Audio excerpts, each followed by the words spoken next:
আজকে অনেক দিন পর আপনাদের কাছে আর একটা রেমেডি নিয়ে এসেছি ঘরোয়া পদ্ধতিতে হাতের জন্যে। বেশি কিছু লাগবে না, মাত্র 2 টাকার একটা কফি, একটু আলু গ্রেট করে নিতে হবে, আর যে কোনো পেস্ট, আমি এখানে কোলগেট পেস্ট নিয়ে নিয়েছি, যে কোনো পেস্ট নিতে হবে। তা আলুটা আমি গ্রেট করেই নিয়ে এসেছি, আপনারা গ্রেট করে নেবেন। তারপরে আলুর রসটা ভালো করে চিপে বার করে নিতে হবে।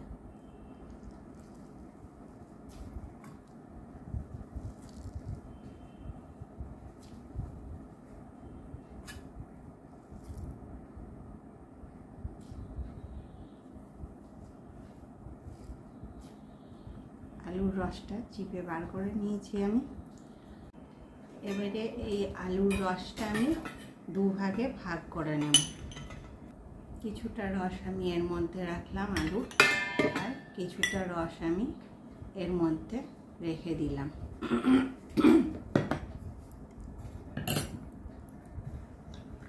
এরপরে পেস্ট নেব, পেস্টটা 1/2 চামচ মতন নেব। এটা সাদা রঙের পেস্ট হলে বেশি ভালো হয়, কিন্তু যে কোনো কোম্পানি আপনারা নিতে পারেন। পেস্টটা এবারে এর সঙ্গে খুব ভালো করে মিক্স করতে হবে। আমরা যে রান্না বান্না করি সর্বদা, তারপরে আমরা ঘর সংসারের এত কাজ করি, কিন্তু হাতের যত্ন আমরা নিই না। সেই জন্যে মাঝে মাঝে আমাদের হাতের যত্নও নেওয়া উচিত। তাই আজকে আমি হাতের যত্ন কিভাবে নেবেন সেটাই দেখাবো। এর মধ্যে 1/2 কফি পাউডার আমি মিশিয়ে নেব। খুব ভালো করে মেশাতে হবে কফি পাউডারটা। এটা খুব ভালো করে মেশানো হয়ে গেছে। এবারে এর মধ্যে কয়েক ফোঁটা লেবু নিয়ে নেব। যাদের লেবুটা স্যুট হয় না তারা লেবুটা দেবেন না। তাহলে দেখুন কিভাবে আমি এগুলোকে লাগাবো।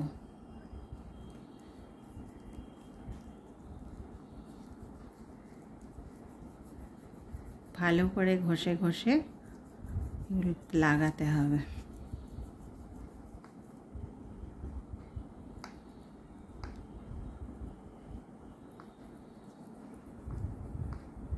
কাজ করে করে নাকালসগুলো সব কালো হয়ে যায়, সেগুলো একটু পরেই দেখবেন কেমন পরিষ্কার হয়ে যাবে। চাইলে আপনি গোটা হাতটাতেই লাগাতে পারেন, আমি গোটা হাত লাগিয়ে দেখাবো না।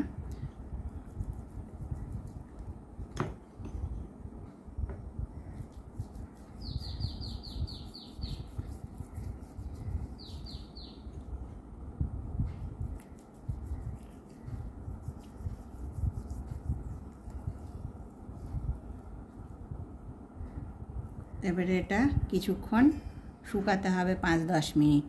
তারপর এখন হাতটা দেখুন কত শুকিয়ে গেছে। এবারে আমি এটাকে এই আর এক টুকরো আলু আছে, এক টুকরো তো আমি ঘষে নিয়েছিলাম রস বার করার জন্য, আর এক টুকরো আলু আছে, এটা দিয়ে ভালো করে ঘষবো হাতটা। আমরা গৃহিণীরা সর্বদা বিউটি পার্লার যেতে পারি না, তো আমরা এই রেমেডিটা মাঝের মধ্যে ঘরের থাকা জিনিসগুলো দিয়েই তৈরি করে নিতে পারি, আর হাতগুলো পরিষ্কার করে নিতে পারি।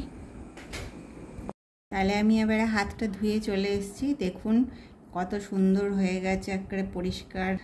আর এই রেমেডিটা আপনারাও করে দেখবেন। আমাদের মতন যারা গৃহিণী তারা ঘরের থাকা জিনিস দিয়েই বানিয়ে ফেলতে পারবেন, আর লাগিয়ে এরকম করে হাত পরিষ্কার করতে পারবেন, খুব সুন্দর হয়।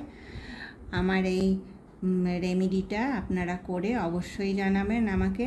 আর আমার চ্যানেলটাকে লাইক, শেয়ার, সাবস্ক্রাইব করবেন, আমার পাশে থাকবেন।